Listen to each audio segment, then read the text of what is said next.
आज इजराइल समेत पूरी दुनिया की निगाहें ईरान पर थीं। जब 85 साल के बूढ़े शेर ने ललकारना शुरू किया तो इजराइल थर्रा उठा। अमेरिका को खुले मंच से चेतावनी दे डाली, जिसे वर्ल्ड का सुपर पावर देश कहा जाता है। अपने भाषण में साफ संदेश दे दिया कि इजराइल को ख़त्म करके रहेंगे। आखिर कौन है ईरान के supreme leader ayatollah Ali Khamenei, जिनका आज टीवी चैनल से लेकर सोशल मीडिया पर जिक्र होता रहा। बता दें कि आयतुल्ला अली खामनेई ईरान के सर्वोच्च धार्मिक और राजनीतिक नेता हैं। आयतुल्ला एक धार्मिक उपाधि है।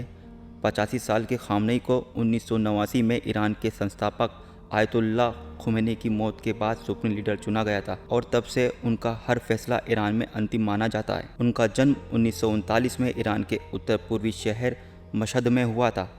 उनके पिता सैयद जवाद खामनेई शिया धर्मगुरु थे। खामनेई ने अपनी शुरुआती शिक्षा मशहद के मदरसों में पूरी की और बाद में शिया समुदाय के पवित्र शहर कौम में अध्ययन करने चले गए। 1962 में खामनेई ने शाह मोहम्मद रज़ा पहलवी के खिलाफ आयतुल्ला खुमैनी के नेतृत्व वाले आंदोलन में हिस्सा लिया और उनके अनुयायी बन गए। उन्होंने कई बार कहा कि उनका इस्लामिक दृष्टिकोण खुमैनी से प्रेरित है।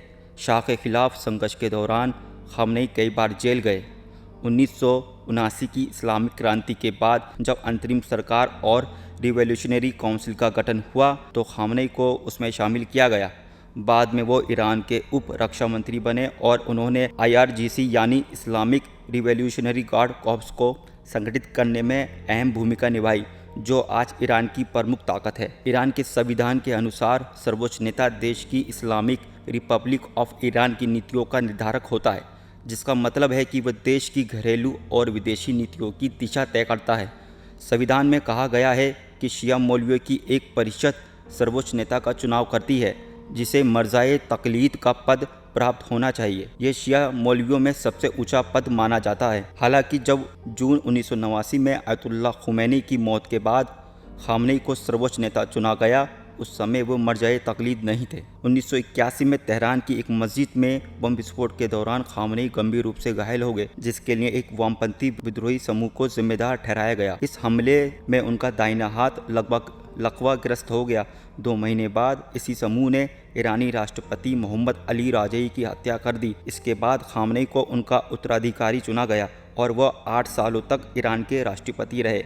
हालांकि उनके और तत्कालीन प्रधानमंत्री मीर हुसैन मौसवी के बीच मतभेद रहते थे, क्योंकि मौसवी ईरान के बड़े सुधारों के पक्षधर थे। इनके टकरावों को रोकने के लिए बाद में संविधान में संशोधन किया गया, जिससे सुप्रीम लीडर की शक्तियां और बढ़ गईं और खामनेई को सर्वोच्च नेता बना दिया गया। आयतुल्ला अली खामनेई, जो ईरान के सर्वोच्च नेता हैं, देश के सशस्त्र बलों के कमांडर इन चीफ और खुफिया सुरक्षा गतिविधियों के नियंत्रणकर्ता हैं। वे युद्ध या शांति की घोषणा करने के भी पूर्ण अधिकार रखते हैं।